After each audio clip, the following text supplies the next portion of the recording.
é Sidney e nós estamos começando o nosso curso sobre a vida de Paulo e as cartas de Paulo, ou a literatura paulina. Antes de a gente continuar, eu quero que você entenda como vai ser o procedimento do nosso curso. A gente vai começar com uma apresentação da vida de Paulo e das suas cartas. Então esse é o curso, é a aula que nós vamos dar início neste momento.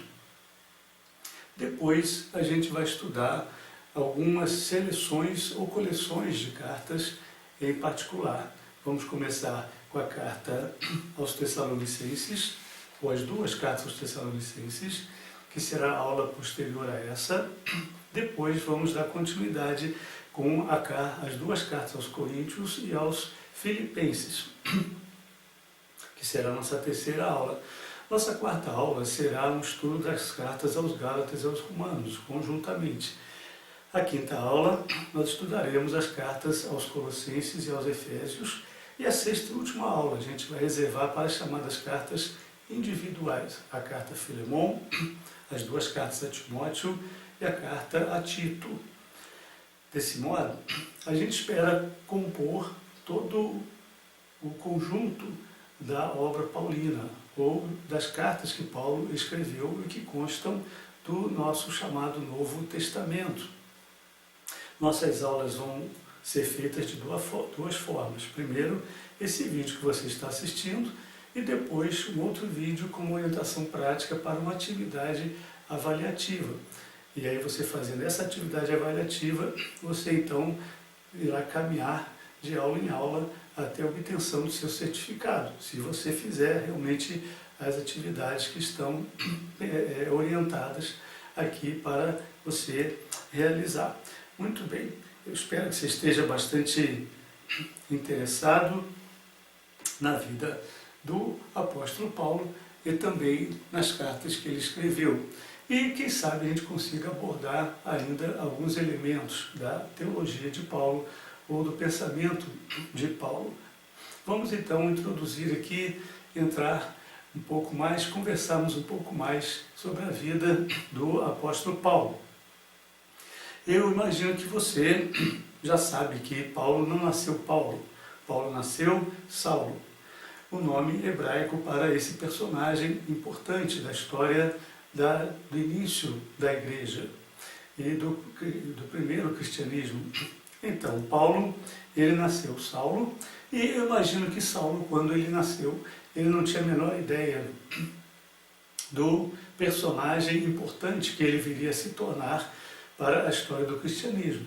Ele mesmo, quando conta o seu encontro com Jesus Nazareno na estrada para Damasco, ele menciona mesmo que ele não tinha a menor noção do que estava para acontecer.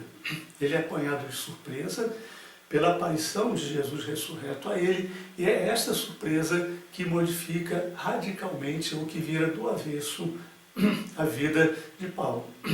Então, o importante aqui é a gente começando a estudar, a conhecer um pouco a vida desse homem, o apóstolo Paulo, a gente comece pela noção ou pelo esforço de tirar o apóstolo e de tirar o Paulo, e a gente se fixar mais exclusivamente no próprio Paulo, ou no próprio Saulo. Quem foi esse Saulo, que mais tarde é chamado de Paulo, e que também depois é colocado, acrescentado a ele esse título apóstolo? E veja bem que esse título apóstolo não é um título vinculado aos 12 seguidores de Jesus, exceto Judas, que depois é substituído pelo José. Então, não é um título vinculado aos 12 seguidores de Jesus, os chamados 12 apóstolos. Paulo mesmo diz, numa referência autobiográfica, em que ele se auto-intitulou apóstolo por considerar-se como enviado por Jesus, tal como os outros 12 foram no momento após a ressurreição, quando Jesus envia a todos pelo mundo inteiro para anunciar a Jesus mesmo. Paulo então se considera como, diríamos, um 13º apóstolo, ou como ele próprio gostava de dizer, o apóstolo das nações, o apóstolo aos gentios. E assim ele também se colocava em pé de igualdade ou de autoridade com os outros 12 apóstolos. Mas quem é esse Saulo que nasceu para vir a ser Paulo e depois Paulo o apóstolo? A gente descobre, por informações que nós temos, as fontes que nós possuímos, que são o livro de Atos dos Apóstolos e também as cartas paulinas. Essas são as duas fontes que nós temos para obtermos informações sobre a vida de Saulo. Afora essas duas fontes, ou fora do Novo Testamento inclusive, nós nada sabemos sobre Saulo ou sobre Paulo. As próprias igrejas que Paulo fundou e depois pastoreou até a sua morte, nenhum registro deixaram sobre a existência, o percurso e a presença de Paulo em seu meio. As próprias igrejas, inclusive, desapareceram na história. Já para o século II, III, elas foram perdendo esse impacto e depois desapareceram completamente, não deixando rastros nem da sua existência e muito menos memória do apóstolo Paulo entre elas. Portanto, o que nós temos para saber sobre Paulo, ou Saulo, está no livro de Atos dos Apóstolos e também está nas próprias cartas de Paulo, naquilo em que Paulo também faz referência a si e a sua própria vida. Na maioria das vezes, e se você já leu as cartas de Paulo, as cartas fazem referência a questões das igrejas e as quais Paulo propõe soluções e encaminhamentos. Só na medida em que é necessário referir algum momento da passagem de Paulo pelas igrejas ou referir alguma experiência pessoal dele mesmo, é que ele faz essa entrada na sua vida pessoal, essa abertura de si mesmo. Então, o que sabemos de Paulo? Somente aquilo que ele se dispõe a revelar nas suas cartas. Afora isso, então, sabemos muito pouco. Mas o que sabemos, ou o que temos à disposição, é o que a gente se propõe a explorar nessa primeira aula. Então, o apóstolo Paulo, ele nasce na cidade de Tarso, na Cilícia, mais ou menos 5 anos após o Marco Zero da era cristã. Ele viverá nessa cidade de Tarso os primeiros 20 anos da sua vida. Nessa cidade, então, ele vai ser iniciado não apenas a educação farisaica que ele recebe em família, uma educação judaica, firmada nas escrituras hebraicas, na história hebraica e que valoriza muito o espaço da lei de Moisés e seus regulamentos e orientações para a própria vida da família judaica. É assim que Paulo é criado, assim que ele é formado, porém, um diferencial nessa formação é a própria experiência de Paulo e da sua família no mundo e no chão que não é judaico. É o chão da dispersão, é o chão da diáspora, é o chão do estrangeiro, em que eles são um diferente para o mundo que o cerca, enquanto que o mundo que também cerca a família é diferente para ela. Este contato entre o judaísmo que Paulo aprende, ou o farisaísmo que Paulo aprende em casa, e o mundo externo, diferente desse judaísmo e da própria vida judaica que ele encontra fora de casa, vai formar em Paulo, ou em Saulo, uma orientação determinante em que ele consegue relacionar as duas coisas. Ou ele consegue diferenciar, mas ao mesmo tempo conviver com ambas as coisas. Depois nós temos um momento em que Paulo deixa a Cilícia, deixa Tarso e vai para Jerusalém para um período de educação formal ou de desenvolvimento da sua própria formação farisaica. A ideia aí é que Paulo, indo para Jerusalém, é que ele desenvolva essa formação farisaica e isso lhe conceda algum espaço no lugar onde se estabelece a educação farisaica e na própria sociedade de Jerusalém, em função dessa formação ou dessa educação. Paulo mesmo nos diz, em uma passagem autobiográfica, ele nos diz que ele foi educado aos pés de um rabino chamado Gamaliel, um rabino fariseu, mas que era famoso naquela época por certa liberalidade, tanto no tratamento ou na recepção dos gentios, quanto também na interpretação da lei mosaica, em muitas das suas regulamentações e exigências. Ora, se Paulo é ensinado aos pés de um rabino com essas características, Ou Paulo já se identificava anteriormente com essas características em função da vida que ele viveu na sua juventude fora do território palestinense, fora de Jerusalém, e também a própria convivência com o rabino promoveu ou acentuou essas características em Paulo. O fato é que a gente não observa em Paulo, mas na verdade Saulo, até então, o fato é que a gente observa nele, se há por um lado essa abertura para com o mundo não judeu, há também um fechamento dentro do seu próprio mundo judaico. Isso nós consideramos porque, mais ou menos nos anos 35, por aí, mais ou menos 5 anos depois da morte e ressurreição de Jesus Cristo, 5 anos desse período aí, o cristianismo ou o anúncio de Jesus como Messias espalhou-se por Jerusalém. Os seguidores de Jesus desenvolvem toda uma atividade de pregação e de reunião dos que creem em Jesus, o Messias, como aquele que haveria de vir para estabelecer o reinado de Deus, o juízo de Deus, iniciar a era messiânica prometida e crida, esperada por todo judeu, sobretudo nas terras palestinenses. E então ainda mais concentrada essa esperança em Jerusalém. Ora, quando esse movimento cresce, Paulo está em Jerusalém. E Saulo, ou Paulo, ele faz parte, via Gamaliel, tem acesso e contato com o próprio Sinédrio, pois Gamaliel é membro do Sinédrio. O resultado disso é que, bem provavelmente, Paulo estaria presente, ou Saulo, no sermão que Estevão faz a sua defesa perante o Sinédrio. E Paulo e o Sinédrio não é nem um pouco tolerante para com a visão diversionista que Estevão apresenta da história judaica. Sendo assim, o Sinédrio condena Estevão à morte e Saulo recolhe as roupas das pessoas que vão então apedrejar a Estevão, guarda essas roupas e toma conta dela.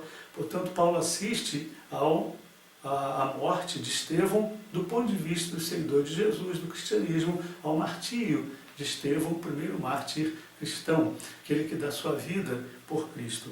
A partir daí desenvolve-se toda uma série de perseguições aos cristãos, aos judeus que estão em Jerusalém, mais especialmente focadas nos não-judeus propriamente, mas nascidos fora do território judaico e outras regiões não judaicas, dos quais Estevão e os helenistas fazem parte. Paulo é muito rigoroso e radical contra essa seita que ele chama, a seita chamada O Caminho, e ele então persegue e desenvolve uma perseguição com a autorização dos membros do Sinédrio. É nesse momento que a intolerância de Paulo atinge o auge, a ponto de ele perseguir, machucar e se comportar violentamente em relação aos seguidores de Jesus. É nesse caminho que ele segue para Damasco, ou nesse propósito que segue o caminho para Damasco para buscar cristãos que haviam se refugiado na cidade de Damasco. Nesse momento, mais ou menos no ano 35, mais ou menos com uns 30 anos, Paulo, então, tem a sua experiência da chamada conversão a Jesus, o Messias. Essa experiência extraordinária, experiência profunda, que é relatada no capítulo 9 de Atos, que é sucessivamente contada por Paulo como a virada na sua história de vida e que vai fundamentar para Paulo o seu apostolado, a sua missão aos gentios. Para Paulo ela existe e é real e é verdadeira porque Jesus Cristo mesmo aparece a ele, fala com ele, ainda que Paulo não diga exatamente que viu a Jesus, mas viu uma luz extraordinária e ouviu a voz de Jesus falando com ele, dizendo: você para mim é um instrumento escolhido e você vai às nações levar e anunciar o meu nome. Olha, Paulo vê nessa luz que o cerca a própria representação da glória de Deus e, portanto, associa essa glória ao próprio Jesus, que se apresenta a ele, então, portanto, como o próprio Deus, que ele fala, e se submete a ele como um judeu se submeteria tranquilamente, fatalmente, a uma experiência como essa. Por outro lado, essa experiência de Paulo o leva a rever a sua vida até então. Ora, se Jesus era aquele que ele perseguia, considerado apenas um profeta apóstata do judaísmo, Agora, se Jesus aparece na própria glória divina e ele faz menção, e faz a Paulo menção de tudo, da sua própria vontade, ele dá uma ordem e uma vocação, tal como o Senhor fazia aos profetas no Antigo Testamento, nos antepassados proféticos ou de profetas da história de Israel. Então, o que Paulo deveria fazer? A resposta de Paulo é imediata. Ele simplesmente se submete, ele acata e recolhe aquela experiência em si mesmo e passa a rever agora Jesus, anunciá-lo como Deus, como Filho de Deus, como o Senhor de tudo e de todos, a começar da própria vida de Paulo. Temos então aí o período em que Paulo começa a expor essa sua mudança de vida, e essa mudança vai gerar uma outra situação curiosa. Ele passa a ser perseguido por aquelas pessoas a que ele se associara para perseguir os seguidores de Jesus. Durante os 30 anos seguintes, então, Paulo vai desenvolver uma atividade contínua, crescente e cada vez geograficamente mais ampla de evangelização. Partindo de Antioquia, na Síria, ele passa pela Ásia Menor e ele chega até Macedônia, Acaia, e finalmente, Atos 28, menciona Paulo na cidade de Roma, pregando o Evangelho por 2 anos com toda a liberdade. Bem, depois disso não sabemos exatamente o que acontece com Paulo, não mais Saulo, mas Paulo. Parece que Saulo era o perseguidor, Paulo é o apóstolo, o pregador do Evangelho aos gentios. Mais ou menos sabemos que Paulo, ele morreu, não nesse momento em que Atos termina a sua narrativa de Paulo, na cidade de Roma. Tudo indica que Paulo ele foi libertado e retomou sua atividade evangelizadora por mais alguns anos, 2 ou 4 anos, sendo preso novamente durante o reinado do imperador Nero e da sua perseguição em Roma aos cristãos. E ali sim, de fato, Paulo morre entre os anos 65 e 67, possuindo ele ao redor de 60 anos. A gente descobre que Paulo, pela transformação que aconteceu em sua vida, ele passou a designar, definir a sua vida e a orientar a sua vida por um único objeto, um único propósito, que é uma pessoa, Jesus Cristo, o Filho de Deus. De fato, Paulo vai dizer incessantemente em suas cartas: eu não tenho outro assunto, eu não tenho outro propósito, não tenho outra mensagem, minha mensagem é Jesus Cristo, o Filho de Deus. Por isso que ele transforma essa mensagem no Evangelho, num anúncio, numa proclamação, a ponto dele associar a sua própria vida com o Evangelho e o Evangelho com a sua própria vida, como se fosse uma coisa só. De modo que por isso mesmo Paulo dizia: eu vivo o Evangelho, eu vivo Cristo. Como se ele, 24 horas por dia, o sentido, a razão, o propósito da vida dele fosse exatamente esse, o Evangelho. Para Paulo isso tudo transcende um pouco mais como judeu e também como homem de uma profunda experiência religiosa. Para Paulo, toda essa experiência significava a aquisição da sabedoria de Deus. Conhecer a Deus naquilo que Ele é e naquilo que nenhuma outra sabedoria ou conhecimento transmitido, oferecido na sua existência ou na sua história poderia oferecer. Então isso para Paulo, viver o Evangelho, conhecer a Cristo, significava transcender a todo e qualquer conhecimento, que era conhecer o próprio Deus e ter acesso, então, formar aí uma sabedoria, ou conformar-se a uma sabedoria divina. Mais do que isso ainda, Paulo cria a partir daí um objetivo claro na vida, que é chegar até o acesso à glória de Deus. Paulo várias vezes conta que ele aguarda chegar à glória de Deus. Ele entende que o seu corpo vai ser glorificado, vai entrar na glória, ou vai ser possuído pela glória divina, e essa vivência paulina, essa vivência de Paulo, é tudo que o anima, para além da própria vida, o acesso à glória de Deus. Espero que você tenha aproveitado alguma coisa desse primeiro momento, e aguarde que daqui a pouquinho a gente entra com um vídeo prática, onde você vai ser introduzido à avaliação semanal dessa primeira aula. Então, vamos lá.